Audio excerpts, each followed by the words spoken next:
Les racines du futur, une émission pour écouter les Bauges.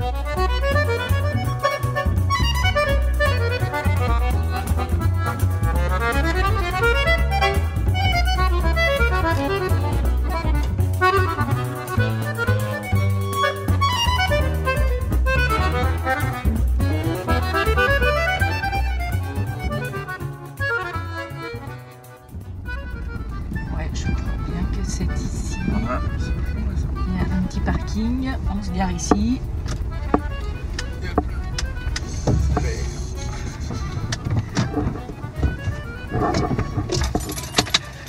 Bonjour. Eh bien aujourd'hui je vous emmène à la compote. La compote avec un accent sur le haut, hein, pas la compote, la compote. Petit village de Cœur des Bauges, 224 habitants, son église, sa mairie et son café-restaurant Châtelain. Et ce café-restaurant Châtelain, eh ben, c'est une institution dans la commune. Et donc, je vais vous emmener rencontrer Madame Châtelain. Allez, c'est parti. C'est parti.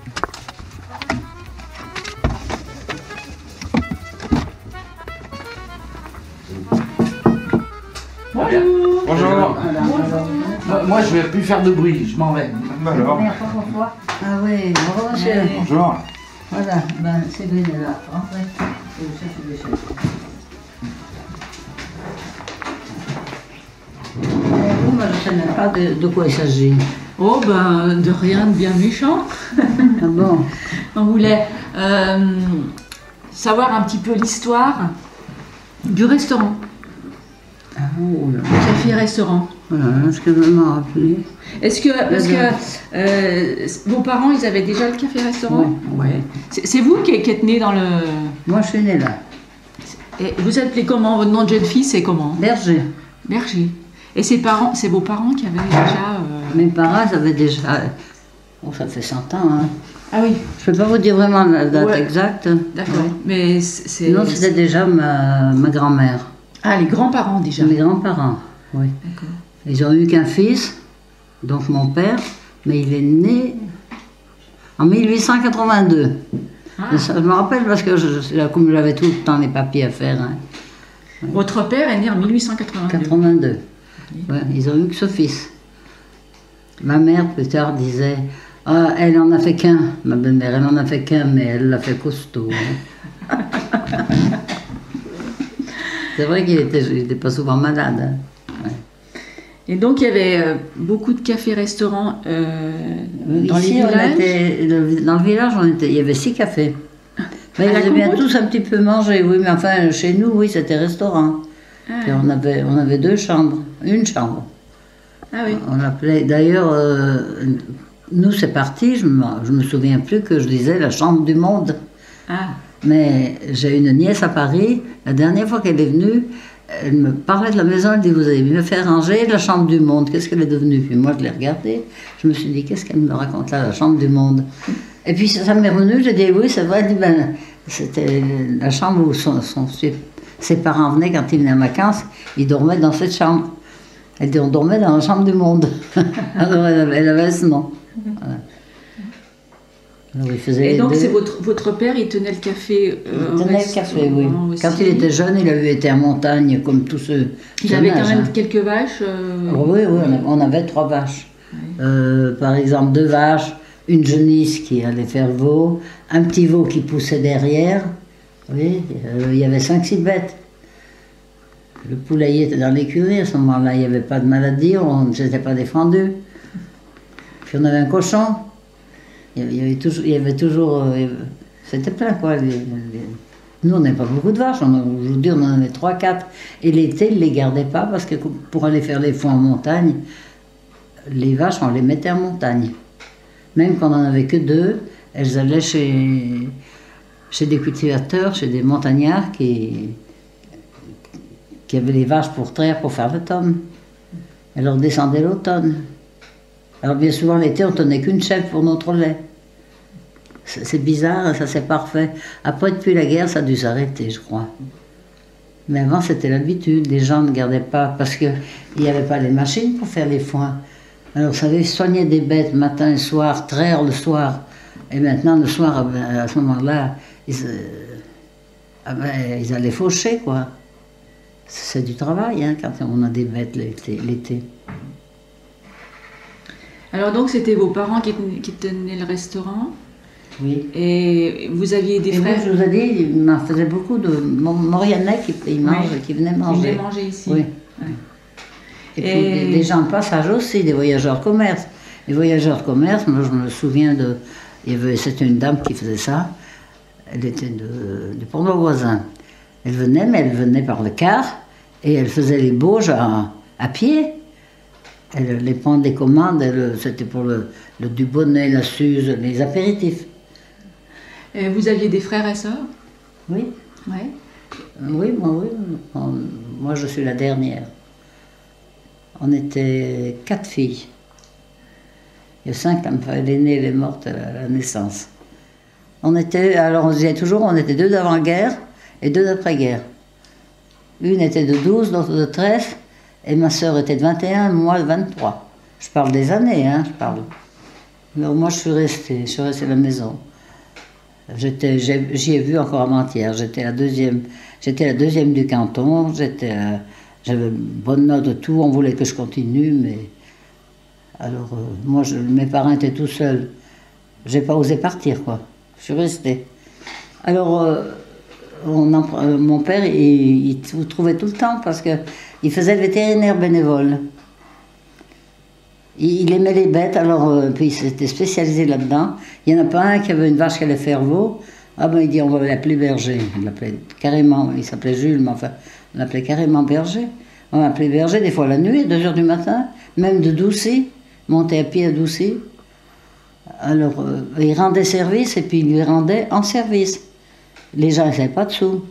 Ils en avaient bien, mais enfin, c'était rien du tout, les sous. Les gens d'ici, par exemple, ils disaient, un jour que tu auras besoin du mulet, j'irai te faire un voyage 2-3 voyages de fumier à tes champs. Oui, ils prêtaient le mulet pour aller au bois. On se rendait en service. Voilà, puis après, je sais pas.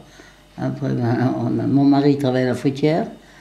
Moi, j'avais le restaurant, puis on s'est mis à faire le dimanche, parce qu'avant, le dimanche, non. Le dimanche, on ne faisait pas manger, pas de spécialité. Parce qu'on avait un curé quand même dans toutes les paroisses. Alors, il y avait la messe. Et la messe, pour un village, c'est le rendez-vous de toute la semaine. Les gens, c'est le jour où ils se changent de chemise, hein, le dimanche. Alors, ils allaient à la messe, après la messe, ce qui comptait, c'était surtout boire le vin blanc et puis jouer aux cartes. Alors la belote, des fois nous on n'arrivait pas à manger. Si la belote était commencée, hein? J'ai connu moi les dernières années. Ah, tu l'as connu? On mettait les tables pour restaurant, ils étaient toujours à la belote, il fallait qu'on attende pour mettre la dernière table, qu'ils soient partis. Ouais. Ah oui, oui, tu t'en rappelles mieux que moi. Oui. Il fallait attendre qu'ils partent. Ouais. Alors mon mari, il travaillait à la fromagerie. Alors des fois, il disait, c'est ma mère qui faisait le dîner. Alors il disait, c'est beau, hein. Dis-moi, je me suis levée depuis 5h ce matin. J'ai bien attendu après les clients à la fruitière, j'ai bien attendu après le fromage. Puis maintenant, j'arrive pour manger. Maintenant, il faut encore attendre après que... Ma mère, elle faisait elle faisait un bon plat, elle faisait un plat de riz au bouillon. On achetait le pot au feu. Alors il fallait que nous, on attende le plat de riz, mais c'est pas le plat de riz qui nous attendait. Il fallait le manger juste à point. Alors il disait, j'ai bien attendu tout le matin, puis maintenant il faut encore attendre après le plat de riz. Il fallait attendre que les clients soient partis, parce que la grand-mère ne faisait pas le plat de riz pendant qu'il y avait des clients. C'était des habitudes, quoi. Okay. Puis ils étaient habitués, et ils revenaient l'après-midi. Hein. Ils revenaient jouer aux cartes l'après-midi, jusqu'à donner à manger à leurs vaches. Alors ma mère, elle ne leur donnait pas les mêmes cartes. Parce qu'elle disait, ils se sont même déjà pas lavé les mains. Hein, alors...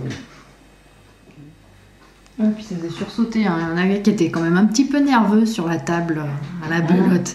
Il y en avait quelques-uns qui étaient nerveux sur la table. Je me souviens quand je mettais la table, il y avait des fois où, quand ils tapaient sur la table, bon Dieu, une qui s'engueulait. Je n'ai jamais envie pour... J'ai toujours, depuis toute petite, je suis née là-dedans. Je n'ai jamais appris à jouer à la belote. Je les voyais tellement se disputer. Sacré con, sacré andouille. Hein, tu es. Ah oui, moi pareil, j'ai jamais réussi à apprendre la belote. Si tu m'avais dit que tu avais un tiercé, je ne sais pas ce que c'est qu'un tiercé, moi. Une tierce. Hein? Tiercé, oui. Si tu m'avais dit, alors, c'était pas tellement parce qu'il fallait payer, c'était le plaisir de jouer, quoi. Alors, quand ils avaient fini, bon, mais ils s'en allaient manger. Des fois, je disais, il y a vos femmes qui vous attendent. Hein. Moi, j'attends. Nous, on attend pour manger. Et puis vos femmes, la tête qu'elles doivent faire hein, pour vous attendre. Le jour se lève sur la montagne, il va bientôt falloir se séparer. Toutes les bêtes sont enfin prêtes, il faut partir, c'est la fin de l'été. L'oiseau sur la colline vient de se réveiller, les troupeaux s'acheminent au fond de la vallée. L'année est terminée, pâturage, c'est là des montagnais, on quitte les alpages. Je ne veux pas partir trop vite, encore une fois je veux les regarder. Les montagnettes, mes violettes, dans mon cœur seront pour toujours gravées. Le son des cloches sur le chemin, envie de mélodie qui nous entraîne. L'étable est proche, je la vois bien. Nous serons là jusqu'au printemps prochain. L'oiseau sur la colline vient de se réveiller. Les troupeaux s'acheminent au fond de la vallée. L'année est terminée, adieu vers pâturage. C'est là des montagnais, on quitte les alpages. À qui les vont d'être bergers dans ce pays où tout nous est donné. Malgré les peines, malgré la haine, l'amour est là pour nous récompenser. L'oiseau sur la colline vient de se réveiller. Les troupeaux s'acheminent au fond de la vallée. L'année est terminée, adieu vers pâturage. C'est là des montagnais, on quitte les alpages. La la la la la la. On retrouve Madame Châtelain qui a tenu pendant très longtemps un café-restaurant à la Compote, café-restaurant qui est dans la famille depuis plusieurs générations. C'est votre mère qui faisait à manger? Oui, ben oui, avant moi, oui, c'était ma mère. Ouais. J'ai appris avec elle. Elle faisait avec quoi? Est-ce que vous aviez un jardin? Elle achetait ses produits ou... Ah ben, les pommes de terre, oui, les pommes de terre, on mettait un champ de pommes de terre. Mais les légumes, non, ben, on en achetait aussi. Hein. Mais c'était souvent des pommes de terre, on faisait le farçon. Vous savez pas ce que c'est que le farçon? Alors, qu'est-ce que c'est le farçon? Ben, c'est des pommes de terre cuites dans leur peau. Bon, vous les épluchez, vous passez moins de légumes, et on fait comme pour faire une purée. On met du sel, un tout petit peu de sucre pour ceux qui veulent, parce que le farçon, il faut qu'il soit sucré, un peu de farine, du beurre, et puis on touille tout ça, et on met de l'eau, et on arrive à bien y remuer, on goûte, il faut qu'il soit déjà bon, et puis là, il faut le mettre au frais. L'été, on le mettait à la cave, comme on n'avait pas de frigo avant. Maintenant, on le met au frigo, parce que la pomme de terre trop préparée à l'avance, elle deviendrait acide. Et puis le lendemain, c'était facile dans le temps parce que les femmes partaient à la messe. Puis la messe durait peut-être plus longtemps aussi. Alors elles mettaient le farçon dans le four et ils cuisaient tout seuls.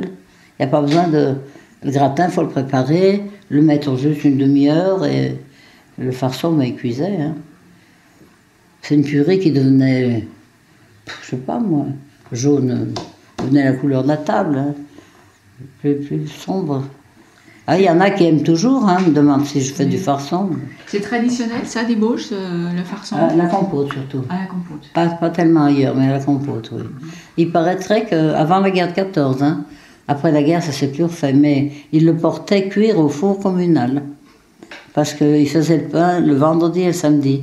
Et le four, elle fermait pour la dernière fournée, elle fermait le four et il restait chaud pour le lendemain. Et chacun portait ce farçon. Alors il mettait une étiquette, ça c'est vieux, hein, ce que je vous raconte là, je n'ai pas connu. Il mettait une étiquette à la manette, à la manouille, hein, avec leur nom dessus.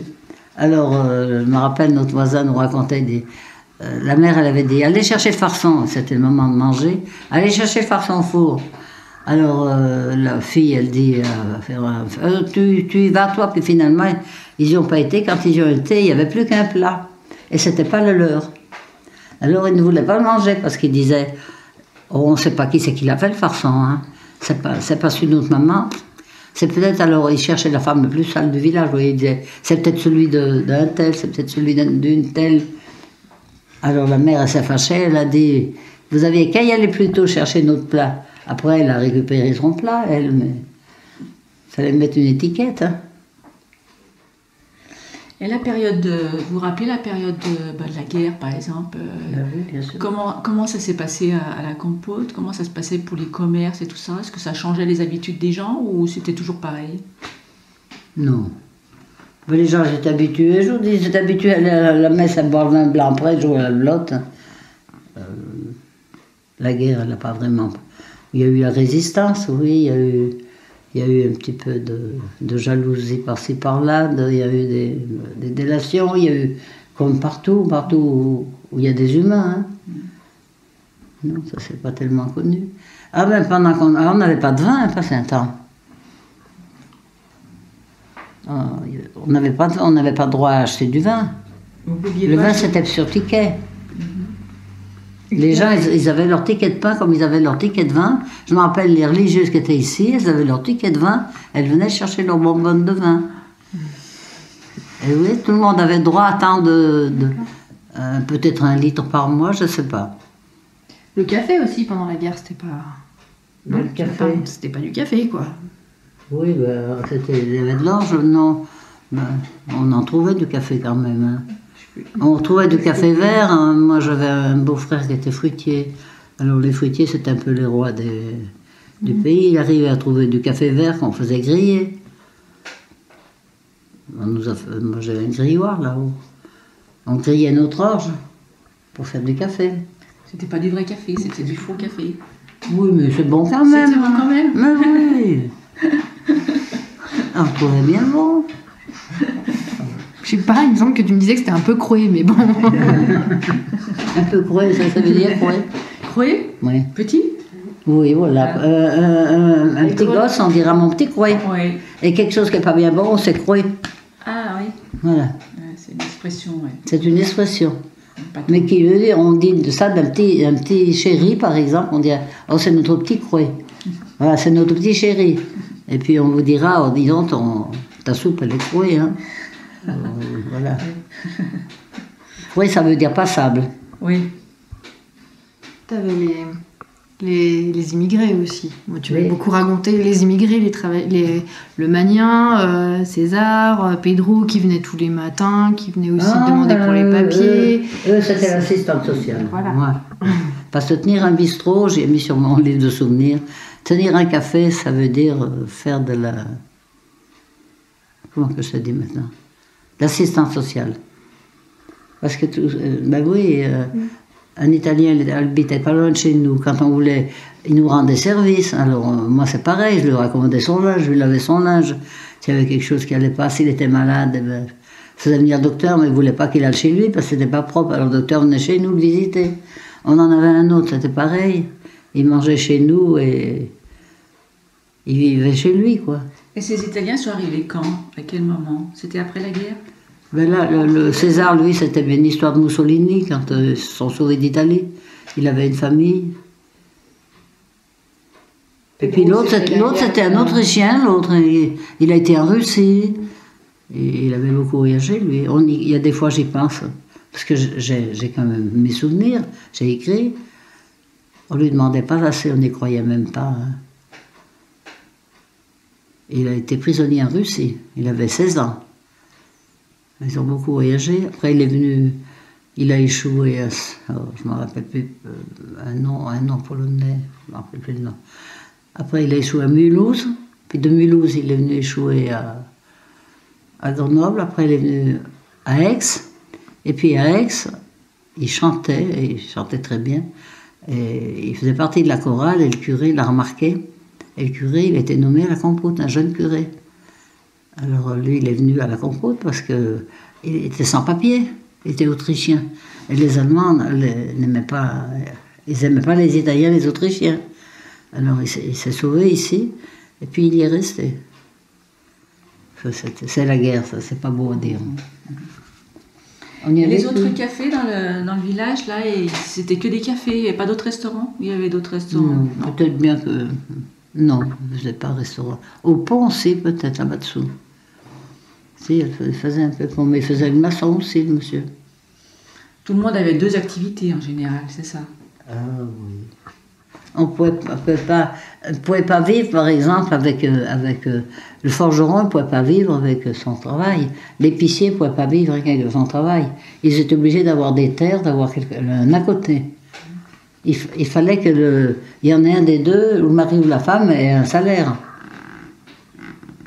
Autrement, il fallait peut-être avoir 30 bêtes, mais ça n'existait pas quelqu'un qui avait 30 bêtes. Quand on en a 3, oui, mais... Puis tout ça allait boire au bassin, il n'y avait pas d'eau. Alors on nous appelait les bousins, nous et ceux de Doucet, parce qu'on était dans la bouse. C'était ceux des Bouches derrière qui appelaient les Bosans. Oui. Mais même nous, ceux de Doucet, pour nous, c'est les Bosans. Ah. Et il y avait un curé à ce moment-là, bonne langue, c'était un Italien. Alors mon neveu qui était sur le balcon, il lui dit « Tu vas voir tes Bosans ?» Et puis le curé lui répond « Va dire à ton père qu'il vienne racler devant le bassin. » Parce qu'ils avaient beaucoup de vaches, et les vaches, quand elles allaient boire, une fois qu'elles avaient bu, il fallait slalomer, hein. Maintenant, ça ne soit plus. Tu t'en rappelles encore, toi, non? Oui, bah avant, il y avait les écuries dans le village. On savait quand elles étaient passées, oui. Oui, mais ça m'a empêché des centenaires. Non. Alors, vos spécialités, on a compris que le farçon, ça faisait partie des spécialités. Oui. Et il y a d'autres... Moi, de rôti de veau. Je faisais un gros rôti de veau, alors... C'est pour ça qu'il me disait toujours qu'on ne mange pas du veau comme ça ailleurs. Je ne sais pas, bien sûr, mais je prenais un rôti de veau de 3 kilos. Alors, le rôti de 3 kilos, c'est pas un petit bout de viande qui sèche dans un plat. Oui, le farçon, je faisais 2 plats, je faisais un farçon et un gratin. Tout des pommes de terre. Mais je ne leur aurais pas fait des haricots, hein, parce que chez les haricots, ben, ils en mangent chez eux. Il n'y a pas de préparation. Et puis alors les rissoles. Ah, et là, j'en ai fait hier, je les ai loupés. Enfin. Alors, vous mettez quoi dans les rissoles? C'est de la pâte feuilletée, puis je mets de la confiture. Et confiture de quoi? De quoi? Du coin, oui, je fais du coin. Oui, mais là, c'était mélangé. Tu prends une assiette et puis tu vas chercher. Tu essayes de prendre des plus jolies. Hein. On ne voit pas la je ne sais pas pourquoi. Est-ce que mon. Je dis mon mari, c'est tout le temps. Mon fils, il m'a apporté le beurre. Je ne pense pas que c'est le même beurre que d'habitude. Parce que faut toujours. C'est important le beurre dans la pâte feuilletée. Hein. Oui. Ouais. Ah non, d'habitude, j'ai réussi bien. D'ailleurs, elle a pris mes minutes, comme on dit. Oui. Elle les fait très très bien. Oui. Elle vend des rissoles. La petite fille a pris la recette de la grand-mère. Oui. Elle sait très bien les faire. C'est bien. Parce qu'il n'y a pas beaucoup de personnes aujourd'hui qui en font. Non. D'ailleurs, moi j'ai une fille, mais enfin la fille n'est pas souvent là, mais elle n'a aucunement pas l'idée de voir comment ça se fait. Hein. Ça, c'est une spécialité des Vosges aussi, ça. La compote. Ah, la compote. Ouais, compote, y a mais d'habitude, oui, ça. Comment vous dire? D'habitude, elles ouvrent comme ça, elles sont hautes comme ça. C'est pas une science exacte, hein, la rissole. Hein? C'est pas une science exacte. La alors, vous les faites comment? À la friture ou au four? Non, au four. Ah, au four. Ah, non, il y a plusieurs anciennement, ça se faisait à la poêle, oui. Mais c'est gras. Hein. Mais ils les mangeaient en entremets. Ah. Oui, quand ils saignaient le cochon, mais ils faisaient le pot au feu, l'entrée, et puis ils faisaient les rissoles à la poêle. Mais les manger en dessert, rissole à la poêle, moi, j'y vois pas bien. On n'a pas ailleurs. Bah, même ratées, elles sont très bonnes. Hein. C'est l'avantage de la rissole. Elles sont pas toujours jolies, mais elles sont toujours bonnes. Non, il n'y a, pâte est pas de super. serviette papier là. Non. La pâte est super bonne, hein. Franchement, pas feuilletée.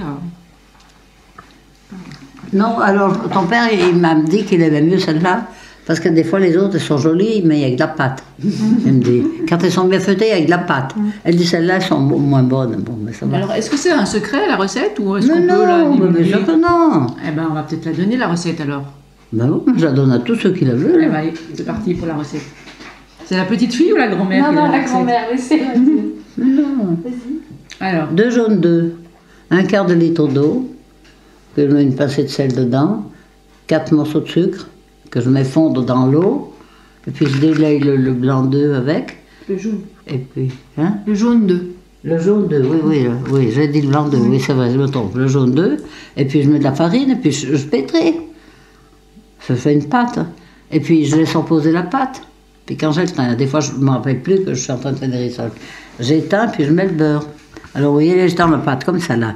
Puis je mets la plaque, il me faut une plaque et demie presque de beurre. de beurre. Donc, on étale la pâte en carré un peu, c'est ça? Mettons Il que faudra ça la plier soit en ça, hein. 3. Donc, Mettons que ça soit ça. Et puis En après, rectangle. je fais ça.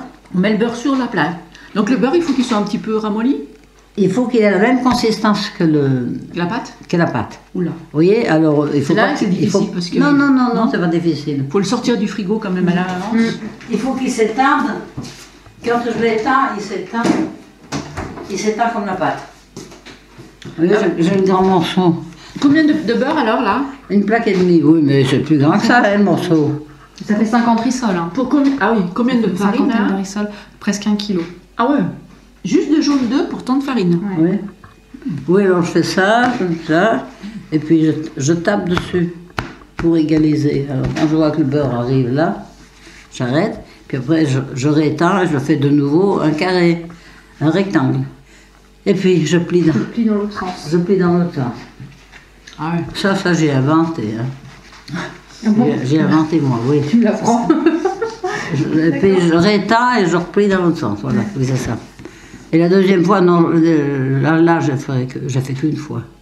Mais elles n'ouvrent pas comme ça, elles ouvrent, vous voyez, elles sont Ouais. vraiment hautes. Et là donc après, vous y remettez au frigo ou une fois que vous Oui, avez mis je le remets au beurre? frigo, dans un torchon. Ouais. Oui, et puis une demi-heure après, des fois, je ne me rappelle plus, il y a une heure, mais enfin, je fais qu'étendre. Alors là, je ne mets plus rien. J'étends ma pâte. Alors, je vois, elle a été pliée dans ce sens. Je la rétends dans l'autre, je la plie en trois. Des fois, j'ai fait 2 fois, mais là, j'ai fait qu'une fois cette fois-ci. Et puis, je remets dans le torchon au frigo. Et la dernière fois, je replie encore une fois. Et après, je coupe. Je fais 3 morceaux, oui. Comme ça. C'est plus grand, hein. Alors, ce morceau, je l'ai, moi, devant moi. Et il est réduit à ça, quoi. Alors, je l'étends, et j'en fais une grande bande, là, comme votre papier, là. Et puis je mets les tas de confiture, puis je replie, et on coupe. Ça sort des essais. Moi, je sais faire les rissoles, on fait comme ça, et puis on coupe. C'est quand même technique, et on va peut-être laisser les professionnels, hein, et puis on va peut-être en acheter à la petite fille qui en vend. Oui, c'est faisable. Hein?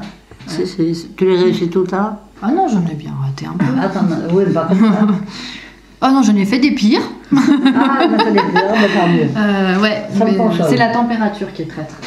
C'est le four, non pas du four, du frigo et la température ambiante, l'humidité, tout ça, c'est vraiment du plan de C'est travail. incroyable. Ça change tout. Le beurre peut se sauver.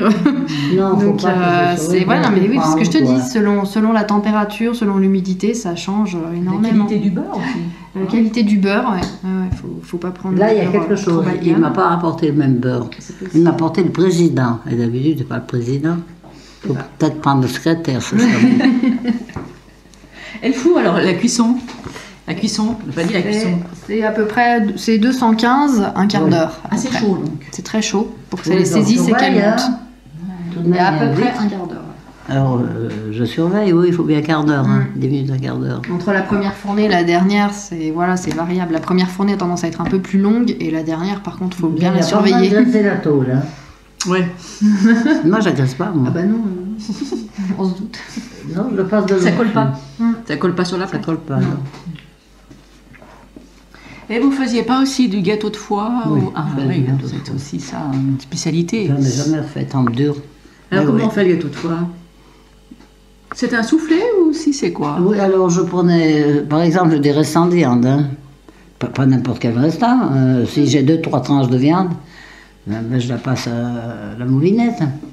Et puis, moi je disais, il faut bien 3 beefsteaks de foie. À peu près, enfin, on fait moitié-moitié, hein. Moi c'est la vue de nez. Pareil que vous moulinez, puis vous y mélangez, vous salez, vous poivrez. Cru le foie? Tout cru, oui, oui, bien sûr. Avec 2-3 œufs entiers. Et encore quoi? De la crème, De la crème. La crème, du sel, du poivre, la des muscade. épices, de muscade.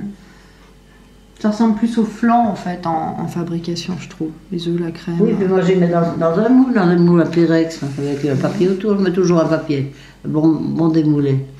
Puis ça cuit. Alors là, je peux le faire avant, je les faisais déjà le vendredi, jeudi soir, le vendredi. J'en faisais 2-3. Puis le lendemain, j'ai plus qu'à couper comme un gâteau, je fais des tranches. Et puis là, je faisais une sauce aux champignons. Mais tout le monde sait bien faire une sauce.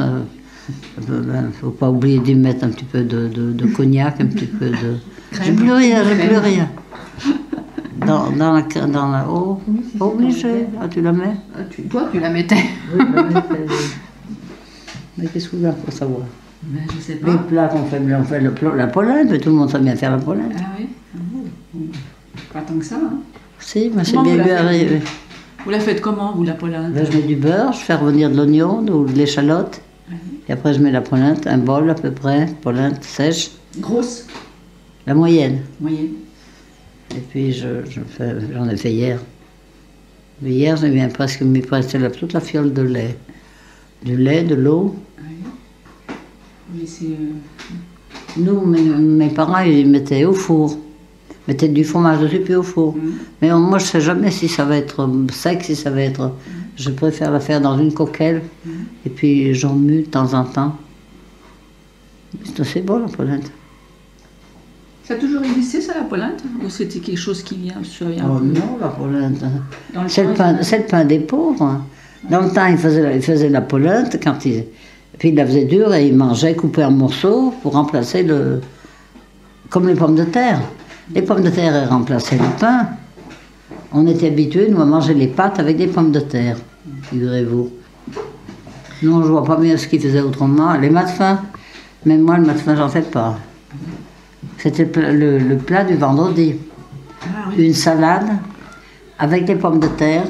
On dit que les pommes de terre dans leur pot, pommes de terre en robe des champs, ou en robe de chambre, comme on veut, avec de l'eau, que ça soit juste que quand elles sont cuites, il n'y a plus d'eau au fond. Il ne faut pas qu'elles cuisent carrément dans l'eau, tout qu'elles barbotent.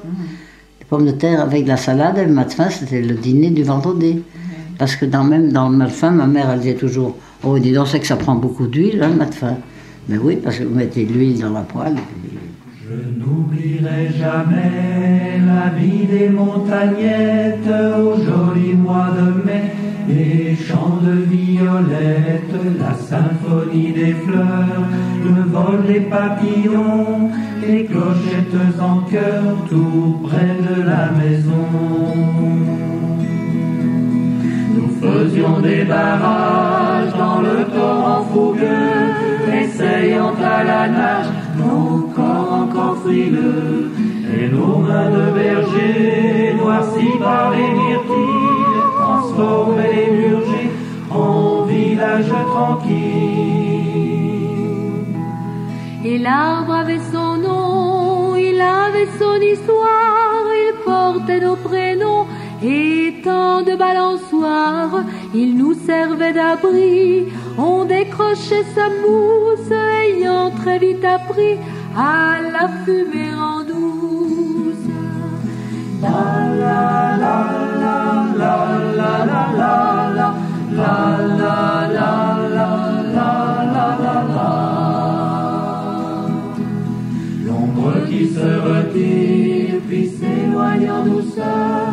était le point de mire, nous indiquant les heures.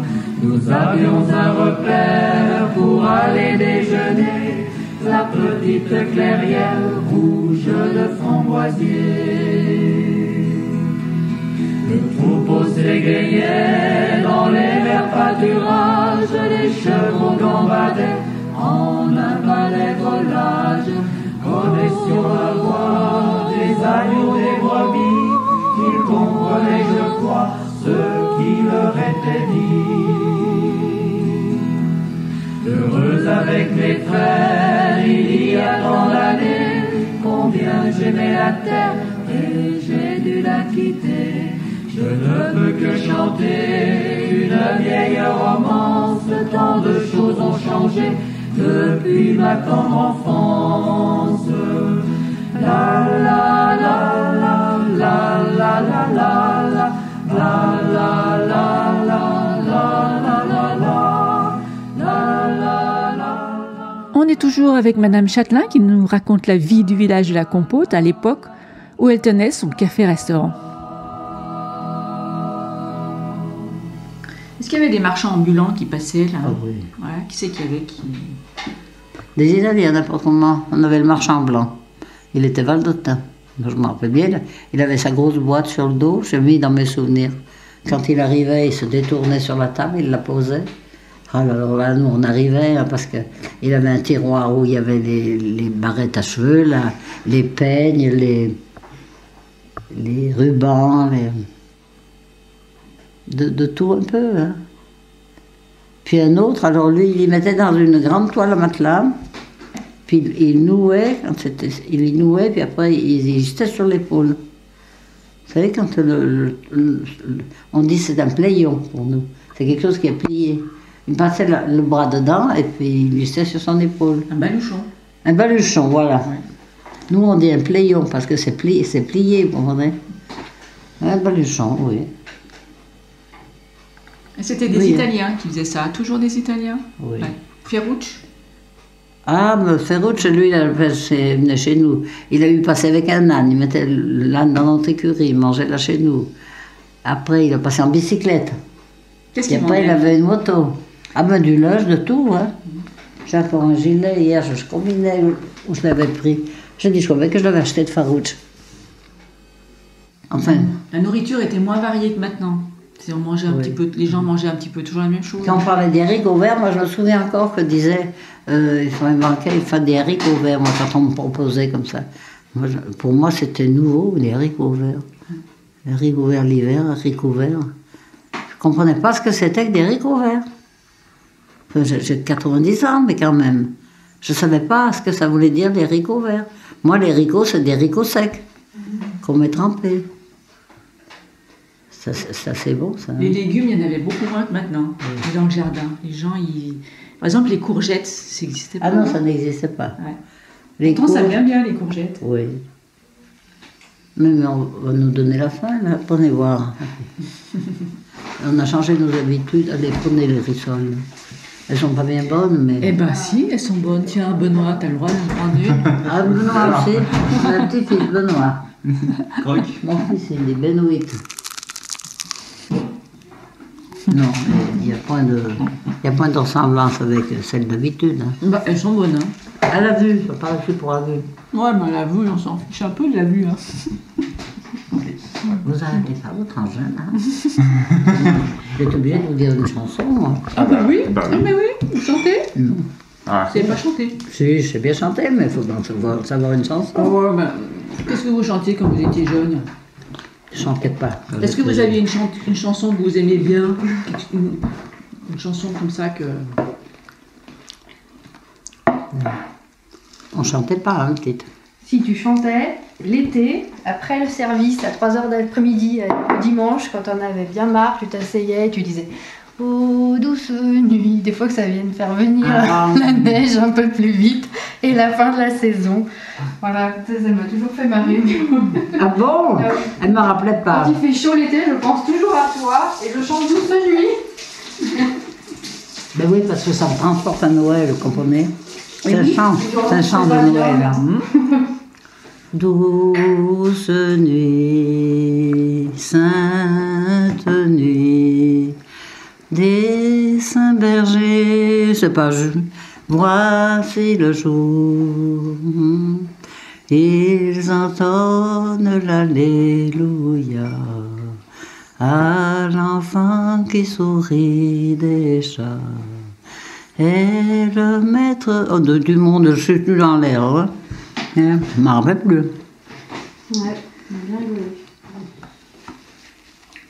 Ben voilà, je crois qu'on a déjà pas mal vu de On en a choses. bien trop dit, j'espère Hein qu'il ne va pas tout nous répéter. Ben, Hein. c'est gentil de nous avoir raconté tout ça. Mais j'ai peut-être oublié des choses. Bon, ben reviendra.